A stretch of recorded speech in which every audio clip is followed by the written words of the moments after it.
أعوذ بالله من الشيطان الرجيم بسم الله الرحمن الرحيم من كان يريد العاجلة عجلنا له فيها ما نشاء لمن نريد ثم جعلنا له جهنم يصلاها مذموما مدحورا ومن أراد الآخرة وسعى لها سعيها وهو مؤمن فأولئك كان سعيهم مشكورا صدق الله العظيم رب اشرح لي صدري ويسر لي أمري واحلل عقدة من لساني يفقهوا قولي اللهم ألهمنا رشدنا واعذنا من شرور أنفسنا اللهم صل على محمد وعلى آل محمد كما صليت على إبراهيم وعلى آل إبراهيم إنك حميد مجيد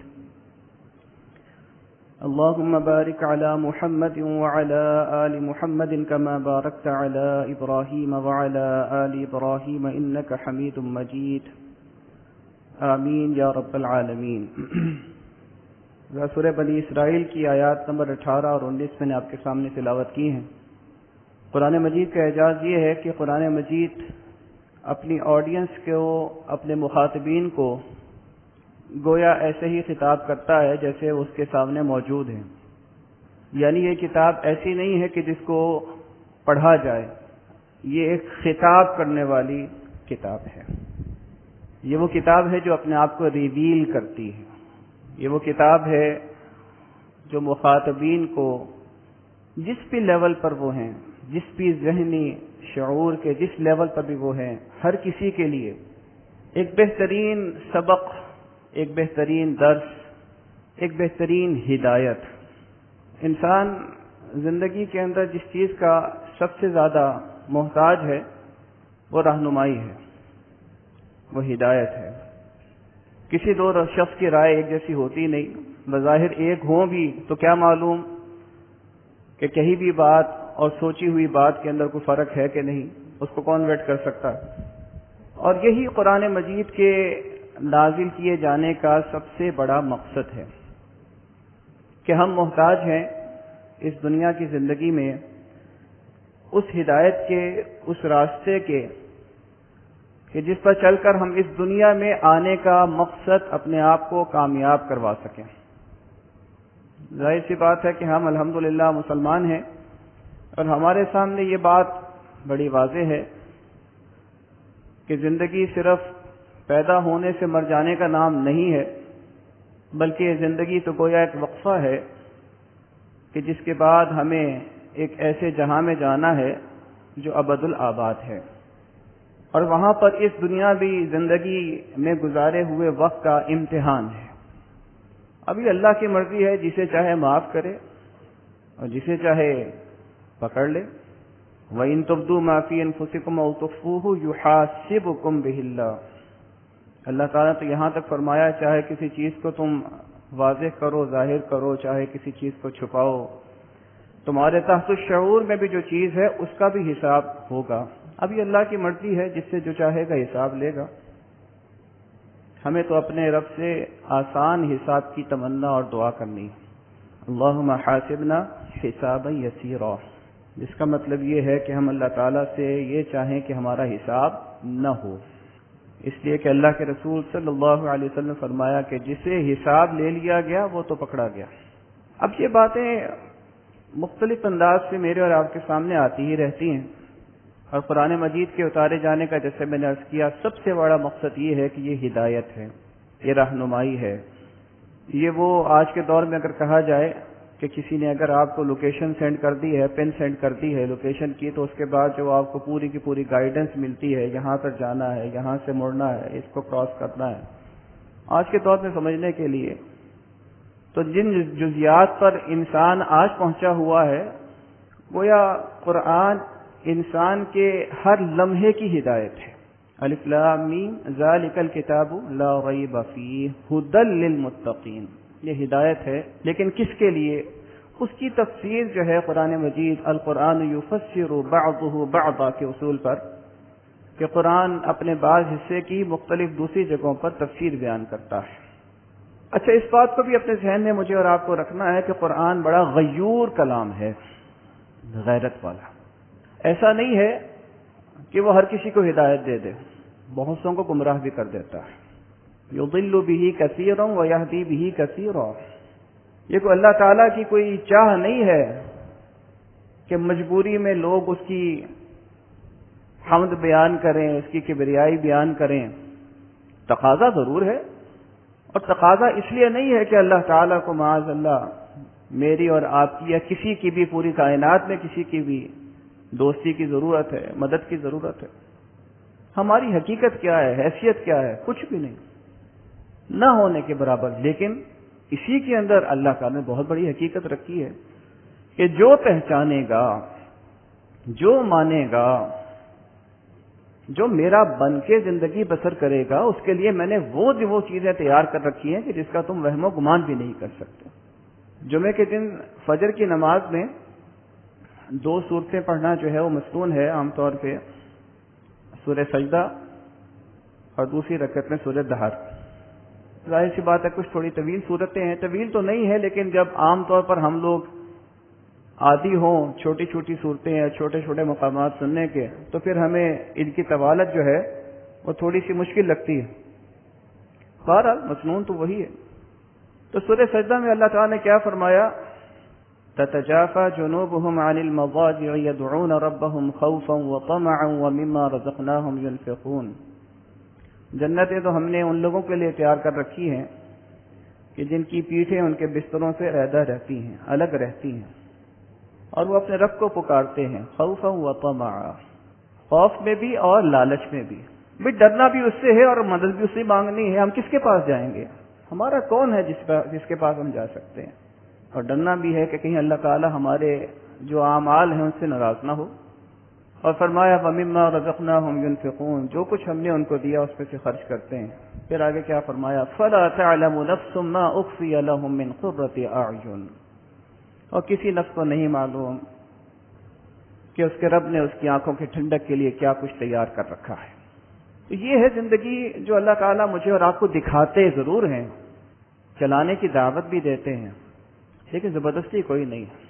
فمن شاء فلیؤمن ومن شاء فلیکفر، جو چاہے ایمان لے آئے، جو چاہے کفر کرے۔ لیکن یہ بات یاد رکھو، انا اعتدنا للظالمین نارا احاط بهم سرادقها وان يستغيثوا يغاثوا بماء كالمهل يشفي الوجوه بئس الشراب وساءت مرتفقا۔ اس کا ترجمہ میں نہیں کر سکتا، ان الفاظ کے اندر جتنی سختی ہے۔ لیکن دوسری طرف اللہ تعالیٰ فرماتے ہیں ان الذین آمنوا وعملوا الصالحات انا لا نضيع اجر من احسن عملا اولئک لهم جنات عدن تجری من تحتهم الانہار یحلون فیها من اساور من ذهب ويلبسون ثيابا خضرا من سندس واستبرق متكئین فیها علی الارائک نعم الثواب وحسنت مرتفقا۔ سورہ کہف کی آیات ہیں، اور آپ کو معلوم ہے سورہ کہف جمعے والے دن پڑھنی چاہیے، ضرور پڑھا کریں، میں بھی پڑھوں، آپ بھی پڑھیں، یاد سے پڑھیں۔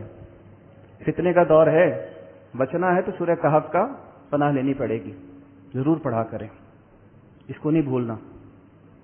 اب ان 2 آیات کو دیکھیے جن کی آج تلاوت ہوئی ہے۔ 2 آیات ہے زندگی کا پورا نقشہ بغیر کسی بہت بڑی تشریح کے میرے آپ کے سامنے کلیئر آ جاتا ہے، اف اینڈ بٹس کوئی نہیں ہے اس کے اندر۔ فرمایا اللہ تعالیٰ نے من کان یرید العاجلۃ، جو چاہتا ہے عجلت والی زندگی یعنی دنیا، عاجلہ سے مراد ہے جو میرے اور آپ کے سامنے ہے، جس میں میں اور آپ جیتے ہیں، جس کو ہم کہتے ہیں نا حاضر مال ہے، یہ ریڈی سٹاک۔ عجلنا لہ فیہا ما نشاء، اللہ تعالیٰ فرماتے ہیں تو ہم عجلت میں ان کو دے دیتے ہیں اسی میں سے جو ہم چاہتے ہیں۔ یہ ایک ایسے انسان کا یا ایک ایسے مائنڈ سیٹ کا بیان ہے جس کی صبح دوپہر شام رات صرف اور صرف دنیا کے داندے جو ہے نا ان کو بننے میں لگی ہوئی ہے، اس کے تانے اور بانے کو ملا کر وہ بس کپڑا بننے میں لگے ہوئے ہیں۔ کپڑا ایسے بنا جاتا ہے نا، ایک ورٹیکل ایک ہارزنٹل ہے، تانا اور بانا 2 چیزیں ہی ہوتی ہیں نا، کپڑا بن جاتا ہے۔ بیٹھے ہیں تو دنیا ہے، کھڑے ہیں تو دنیا ہے، سوچے ہیں تو دنیا ہے، روتے ہیں تو دنیا ہے، ہنستے ہیں تو دنیا ہے۔ اچھا ہم تو پھر بھی اللہ کا پھر دوبارہ اللہ کا شکر ادا کریں کہ چلو ایمان کلمے کی صورت میں ہے تو صحیح، اور پھر جن کی زندگی کا منتہائی مقصود یہی ہے کہ ہمارے پاس یہ کچھ ہو جائے، جب وہ سب کچھ حاصل ہو جاتا ہے معلوم ہے کیا ہوتا ہے؟ وہ خودکشی کر لیتے ہیں۔ آپ نے دیکھا نہیں کتنی کتنی سیلیبریٹیز ہیں جو انہیں آخر میں اپنے آپ کو مار لیا، ختم کر لیا، کہ اس سے آگے ہم کیا جا سکتے ہیں، کہاں جا سکتے ہیں، کیا ہم اس سے زیادہ حاصل کر سکتے ہیں؟ تو یہ وہ مقدر ہے جو اللہ نے ان کے لیے لکھا ہوا تھا۔ اللہ تعالیٰ فرماتے ہیں کسی کے چاہے نہیں ملتا، لیتے تو ہم اتنا ہی ہے جتنا ہماری مرضی ہوتی ہے۔ عجلنا لہ فیہا ما نشاء، یہ بہت کانٹے کی بات ہے، جس کو ہم کہتے ہیں نا بھاگ لو جتنا بھاگنا ہے، لیکن اتنا ہی بھاگ سکتے ہو جتنا اللہ نے تمہیں دے رکھا ہے۔ تو اللہ تعالیٰ کی منشا، اللہ کی مرضی، اللہ کی قدرت یہ کامل اور مکمل ہے۔ چاہے دنیا حاصل کرنی ہے اور اس کے لیے جتنا مرضی ہم لوگ بھاگ لیں، ملے گا اتنا ہی جتنا اللہ تعالیٰ نے ہمارے مقدر لکھ رکھا ہے۔ اختیار کس بات کا ہے؟ کوشش ضرور کریں۔ دنیا اگر دین اور آخرت کے احساس کے ساتھ کمائی جا رہی ہے تو اس کے اندر کوئی خرابی نہیں ہے۔ ظاہر سی بات ہے کہ آخرت نے جو باؤنڈریز، دین نے جو باؤنڈریز سیٹ کر رکھی ہیں، اس کے اندر دنیا کے اندر محنت کرنا ضرور کیجئے، میں بھی کروں، آپ بھی کریں، ہمارے مقدر ہے، ہمیں کرنا چاہیے۔ اللہ تعالیٰ دیتا بھی ہے، لیکن ہم اپنی اس دنیا کی محنت کے نتیجے میں حاصل ہونے والے ہیں، جو بھی کچھ ہمیں حاصل ہوتا ہے اس کو اپنی محنت کی کمائی نہ تصور کریں۔ دین ہے اللہ تعالیٰ کی جو کہ جس کو چاہے جتنا چاہے دے دیتا ہے۔ کبھی ہم نے دیکھا نہیں کہ آج ہم کوئی سودا کرتے ہیں کل وہ ڈبل ہو جاتا ہے۔ کبھی ہم نے دیکھا نہیں کہ ہم بڑی لمبی چوڑی پلاننگ کر کے کوئی کاروبار شروع کرتے ہیں، سال 6 مہینے میں ٹھپ ہو جاتا ہے۔ کتنے کتنے بڑے آؤٹ لیٹس دیکھے نہیں آپ نے، لنک روڈ پہ جاتے ہیں، ادھر ادھر جاتے ہیں، کتنے کتنے لاکھوں روپے لگا کے، شاید کروڑوں روپے لگا کے ان کی جو ہے وہ خوبصورتی بنائی جاتی ہے، آؤٹ لیٹ ڈیولپ کیے جاتے ہیں، سال 6 مہینے کے اندر ختم ہو جاتے ہیں۔ یہ ہمارے ہاتھ میں نہیں ہے، ملتا وہی ہے جو اللہ کی مرضی ہوتی ہے۔ محنت لازمی کرنی چاہیے، ملے گا وہی جو اللہ کی مرضی ہوگی۔ عجلنا لہ فیہا ما نشاء لمن نرید، دیتے بھی اسی کو ہیں جس کے لیے ہمارے اپنا ارادہ ہوتا ہے، اپنا حکم ہوتا ہے۔ لیکن جس نے اپنا مطمع نظر صرف اس دنیا کی زندگی ہی کو بنایا، اللہ نے دیا بھی اتنا ہی جتنا اللہ کی مرضی تھی، جتنا اللہ نے چاہا، جتنا اللہ کا اذن تھا۔ ثم جعلنا لہ جہنم، اور پھر یہاں سے گئے تو اس کے بعد جہنم ہے، اس کے بعد ابدی مضرت ہی مضرت ہے۔ اصول بالکل کلیئر ہے، اس کے اندر کوئی اللہ تعالیٰ نے کوئی جس کو کہتے ہیں نا پردہ نہیں رکھا کہ بھی بات بڑی سخت ہے، ذرا ڈھکا چھپا کے کرنی چاہیے، نہیں، کھلی بات ہے۔ یصلاھا مذموما مدحورا، وہ جہنم میں داخل ہوگا اس حالت میں کہ وہ مذمت کیا گیا ہوگا، دھتکارا گیا ہوگا۔ یہ دو لفظ بہت امپورٹنٹ ہیں۔ ہم عام طور پر کسی کو ہلکا اس وقت سمجھتے ہیں جب وہ ہمارے کہے کے مطابق یا دنیا کے کہے کے مطابق نہیں چلتا، کہتے مانا کہا تھا نا تو میں ایسے کروں، نہیں کیا نا، رہ گئے نا اس کی وجہ سے۔ کیا پتا کس کی کیا مجبوری ہے، کیا پتا کسی نے کیا کیا اور کس طرح اس نے محنت کی، نہیں حاصل ہوا۔ اور دوسرا یہ کہ جس کے پاس دنیا کی دولت نہیں ہے اس کی دنیا میں وقت ہی کوئی نہیں، پیسہ ہی ہمارا ہمن و غمن ہے، دولت ہی ہمارا معیار عزت ہے۔ اللہ کے رسول صلی اللہ علیہ وسلم نے فرمایا تھا وَإِنَّ لِكُلِّ أُمَّةٍ فِتْنَةً، اس امت سے پہلے جتنی امتیں گزری ہیں ہر امت کو کسی نہ کسی طریقے سے آزمایا گیا۔ وَفِتْنَةُ أُمَّتِي الْمَالِ، میری اس امت کو آزمایا جائے گا مال کے ذریعے۔ تو کسی کی عزت، کسی کو بلا بلا کر بٹھانا یا کسی کو دھتکارنا کس بنیاد پر ہے؟ کہ کسی کے پاس کتنی دنیا ہے، کتنا مال متاع ہے۔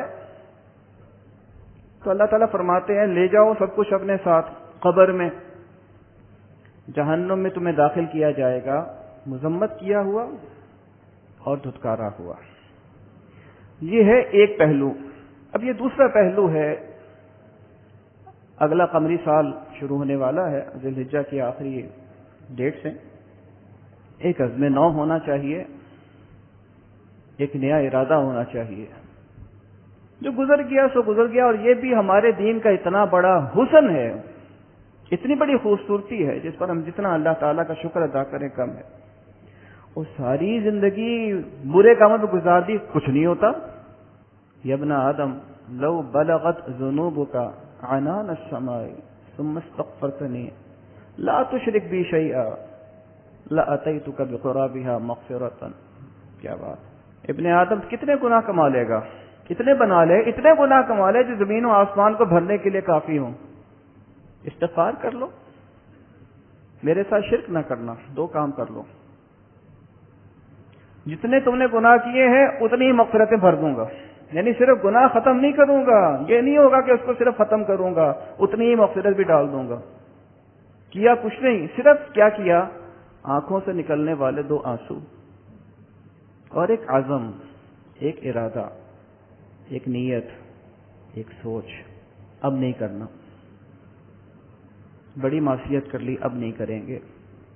جو غلطیاں ہوئیں اس سے باز آنے کی تمنا بھی ہے، ارادہ بھی ہے، عزم بھی ہے.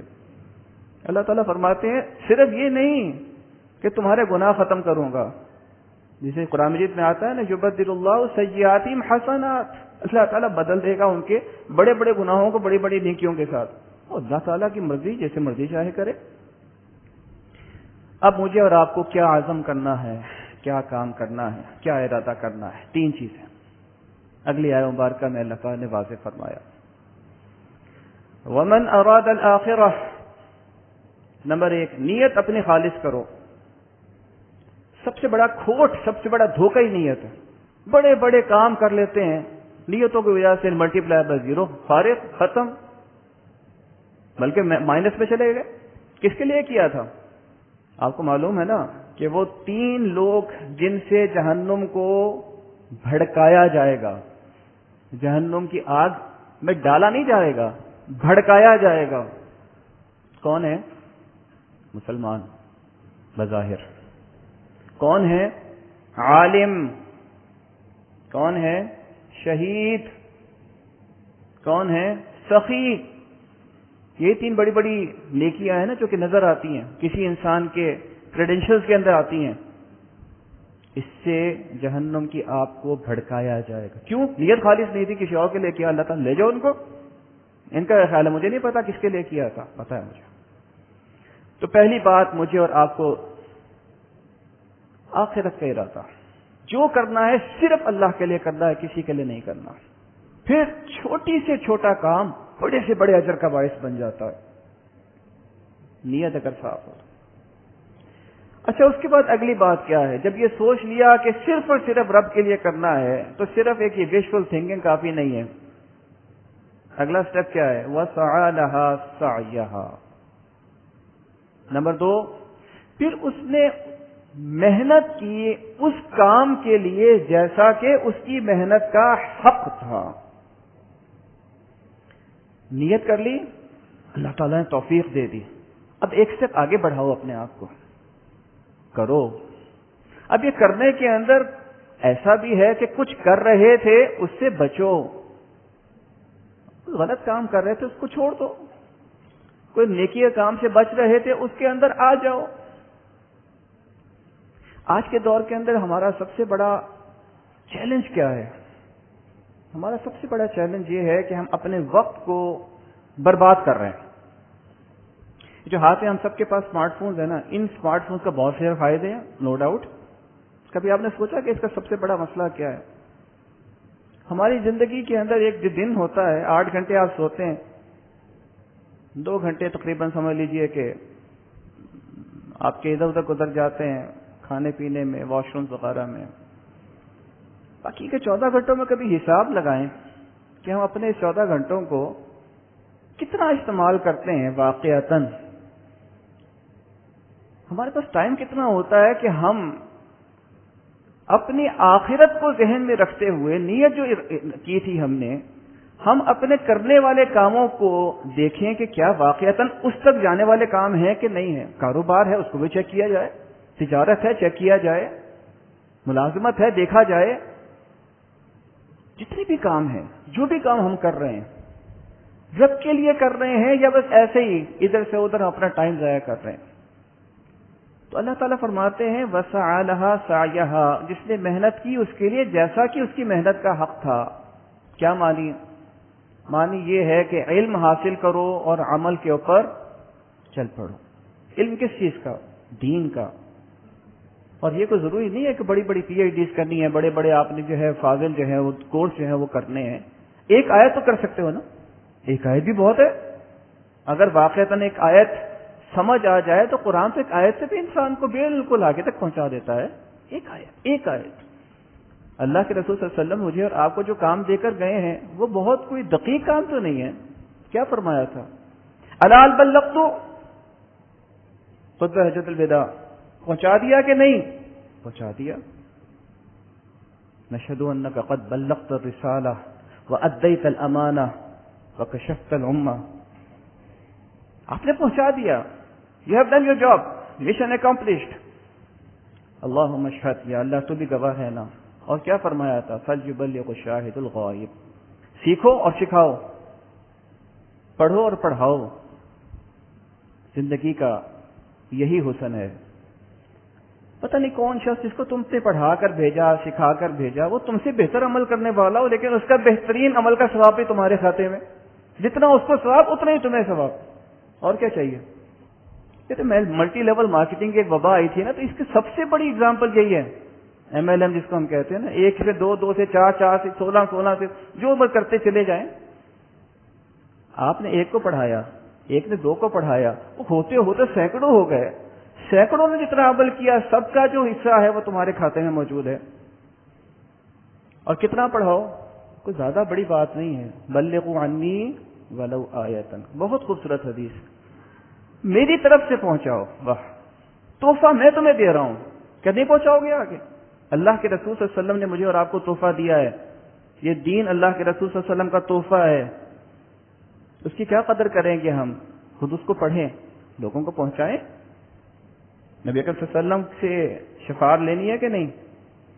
ان سے ایفیلیشن ہماری کوئی ہوگی تو لیں گے نا، کوئی تعلق ہوگا تو لیں گے نا۔ کوئی وقت ایسا بھی تو ہوگا جہاں پر نفسی نفسی ہر شخص کر رہا ہوگا، انبیاء اور رسول سمیت، وہاں پر ہمارے رسول کیا فرمائیں گے؟ امتی امتی، یا اللہ میری امت، یا اللہ میری امت۔ تو اس امت میں مجھے اور آپ کو شامل رہنے کے لیے اللہ کے رسول صلی اللہ علیہ وسلم مجھے اور آپ کو پہچان جائیں، مجھے اس کے لیے محنت کرنی ہے، آپ کو اس کے لیے محنت کرنی ہے۔ دامے در میں سخنے، کہہ کر، لکھ کر، بول کر، بیان کر کے، عمل سے، جو جس طرح سے کر سکتا ہے۔ والعصر ان الانسان لفی خسر، صحابہ کرام ایک دوسرے سے جدا نہیں ہوتے تھے جب تک یہ سورہ مبارکہ ایک دوسرے کو نہ سکھا لیں۔ کیوں؟ پہنچاتے تھے نا، خود بھی سیکھتے تھے، دوسروں کو بھی سکھاتے۔ تیسری شرط ہے وَهُوَ مُؤْمِنٌ، یاد رکھیں اس بات کو، کوئی عمل اللہ کے نزدیک مقبول نہیں ہے جب تک کہ ایمان نہ ہو۔ وہ پولیو کی کمپین چل رہی ہے، اس کے اندر اس فلاں شخص نے کروڑوں ڈالر دے دیے، وہ جناب یہ ویکسین کا پروگرام چل رہا ہے، اس کے اب لوگ کہتے ہیں دیکھیں جی اصل میں تو کام کرنے والے وہ لوگ وہ ہیں، آپ مولوی بیٹھ کے صرف جنت جہنم کی باتیں سناتے رہتے ہیں، آپ کے پاس صرف یہی باتیں رہ گئی، کرنے والے لوگ تو وہ ہیں، دیکھو کیا کچھ کر رہے ہیں، کیسے کیسے۔ بہت اچھی بات ہے، ان کے لیے ہے نا، کس کے لیے کر رہے ہو؟ رب کے لیے نہیں تو پھر ٹھیک ہے، اس دنیا کے اندر تمہارا نام ہوگا، بات ختم۔ میرا رب تو ایک کھجور کو صدقہ دینے کو اتنا پسند کرتا ہے کہ اس کو پروان چڑھاتا ہے، اس کو تربیت دیتا ہے، یہاں تک کہ جب تم اللہ کے پاس پہنچو گے احد پہاڑ جتنا ہو جائے گا۔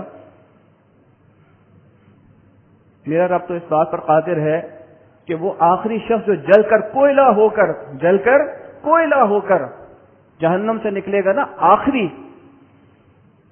تو بڑی خوبصورت حدیث ہے، بارہ حدیث کا اس وقت بیان مطلوب نہیں، وہ آخری شخص کو پوچھے گا تو اس بات پر راضی ہے کہ دنیا جتنی جگہ تجھے مل جائے؟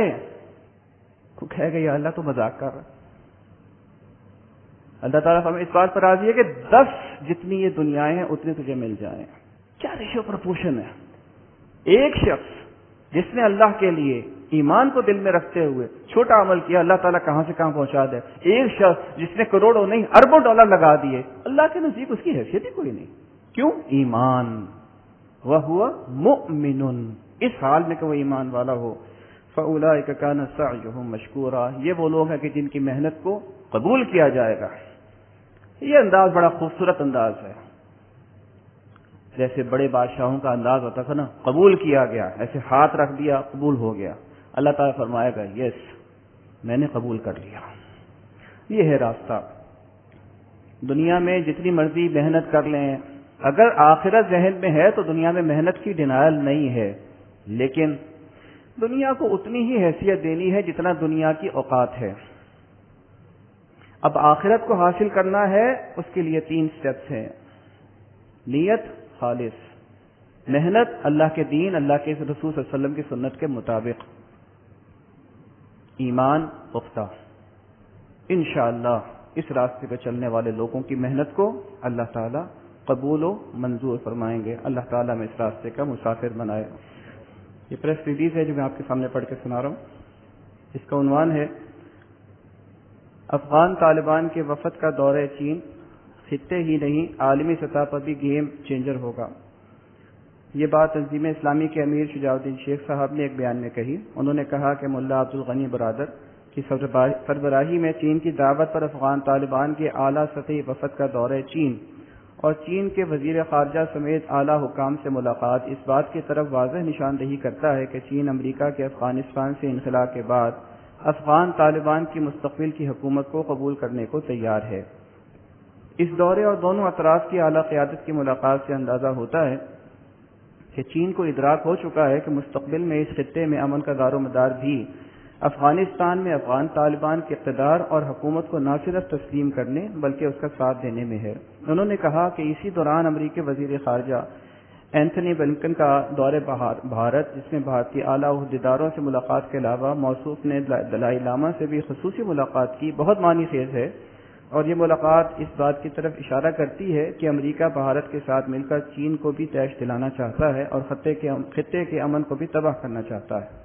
انہوں نے حکومت پاکستان پر زور دیتے ہوئے کہا کہ پاکستان کو بھی چاہیے کہ وہ اپنا صرف افغانستان میں افغان طالبان کی اسلامی حکومت کو قائم کرنے کے غیر مشروط حق کو تسلیم کرے، بلکہ افغان طالبان کی خواہش پر اس معاملے میں ان کی بھرپور مدد بھی کرے. افغان طالبان کو پورا موقع دیا جائے کہ وہ امریکہ کی وجہ سے تباہ شدہ افغانستان کی تعمیر نو کریں، وہاں امن و امان قائم کریں اور افغان عوام کی خواہش کے مطابق اسلامی نظام حکومت یعنی امارت اسلامیہ افغانستان کو پھر سے بحال کریں. حقیقت یہ ہے کہ امریکہ، اسرائیل اور بھارت جیسی طاغوتی طاقتیں اس خطے میں جنگ کے شعلے بھڑکانا چاہتی ہیں، جس کا مقابلہ کرنے کے لیے افغان طالبان، پاکستان اور چین سمیت خطے کے امن پسند طاقتوں کو مل کر سیسا پلائی دیوار بننا ہوگا. اسی صورت میں ہمارا خطہ خوشحالی، ترقی اور امن و امان کا گہوارہ بن سکتا ہے. یہ پریس ریلیز ہے جو کہ مرکزی ناظم نشر و اشاعت محترم ایوب بیگ مرزا صاحب کی طرف سے جاری کی گئی. وآخر دعوانا الحمد للہ رب العالمین.